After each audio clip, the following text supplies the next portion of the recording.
That's pretty good. Macy Brown is pretty good. It's good. It was a nice drive-in though. Yeah. The drive-in to town was pretty, definitely. How did you get into music? I kind of been into it the whole time. I was drawn to it from a young age. So anytime anyone was playing music nearby, I wanted to be near that. My parents got a free piano from the library when I was pretty small. My sister started taking lessons, and as soon as she started playing, I was like a moth to the flame. Yeah, that's how I was with makeup. I love makeup now, but like I would never in my life think I'd be a makeup person. But my little sister started wearing makeup before me, and I was like, I want to be older looking. When did you want to start doing the Suitcase Junket? When was that persona made? That was back in 2009. It was a side project to another band that I was in with my sister and another guy, and called Rusty Bell, which is backburnered for now. It's just we didn't shut it down completely, but everyone's doing their solo things now.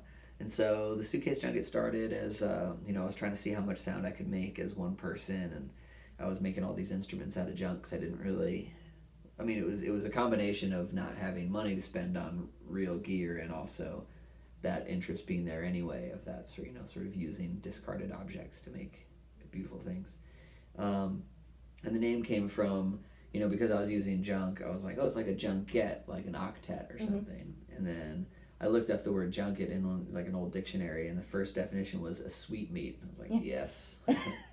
That's cool. Exactly what I am. Second definition was a pleasure excursion. I was like, feeling this.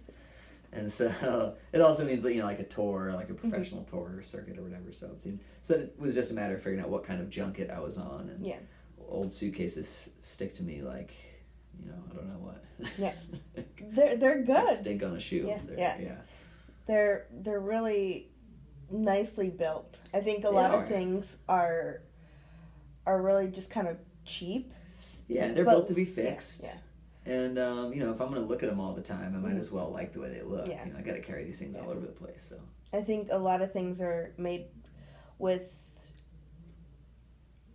things that don't sound good or, aren't so appealing. They're, very modern. Yeah, it's like lightweight materials don't have that much, structural integrity. And actually, I haven't tried. Probably some of those hard case, those carbon fiber cases. Those probably sound halfway decent, but I haven't get. That'll be the future. Yeah, the 2.0. Yeah, it'll be when all the old 50s stuff breaks down. Yeah. You'll see me doing this weird 80s vibe. Yeah, just with those cone hats. Yeah, modern. Yeah. What else? Is there anything that you want people to know about you, or how you and your music kind of combine? Well, I'm an Aries. Yeah. I do like walking on the beach, but I prefer it if there's something to do. Yeah. I'm playing. No, in terms of the band, I mean, there's, it's a fun sort of pile of crap to drive around and make noise on, and each show ends up being a sort of, interesting ride, because the most fun thing for me is the people in the room, because I do this stuff alone all the time, and it's not the same. When you get a bunch of people in a room, that's where the magic comes from. It comes from the feelings that we all create together in a space, and so that's the fun part. Yeah. Do you like intimate settings, very few people, or big arenas? Oh, I like it all. Yeah. I like it all. You get too much of one, and it starts to feel the same, so it's nice to mix it up. Yeah. Do you, how do you feel about a nonprofit doing Hate certain it. things? No, just kidding.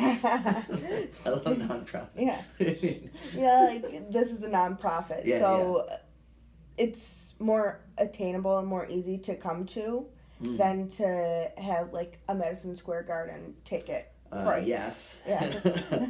Definitely. Yeah. The nice thing about spots like this are that they're communities. They're places that work on their community actively.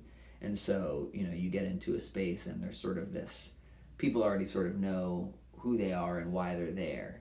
And if that work is already sort of done, then, you know, and everyone sort of knows, you know, what they're in for, then you can, you know, it makes my sort of part of it a little bit easier to start off with, and it makes it so that we can get farther in. It's sort of like there's two beginning, you know, getting to know you steps that are already cut out because you guys know each other already. Yeah.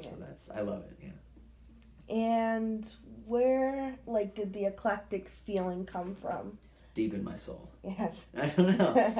If you bang on, like, crappy stuff, you can't help but be eclectic, I guess. Mm-hmm. I mean, it's just sort of like one of the things that I feel like has made me, or sort of defines the project at this point, is basically I'm becoming a caricature of myself. I'm like taking all of the things that I'm interested in and that I'm drawn to in my aesthetic, and I'm kind of amping them up beyond, you know, street life onto like the stage. And so you have to sort of make things a little bigger than they naturally are, or something like that, I suppose.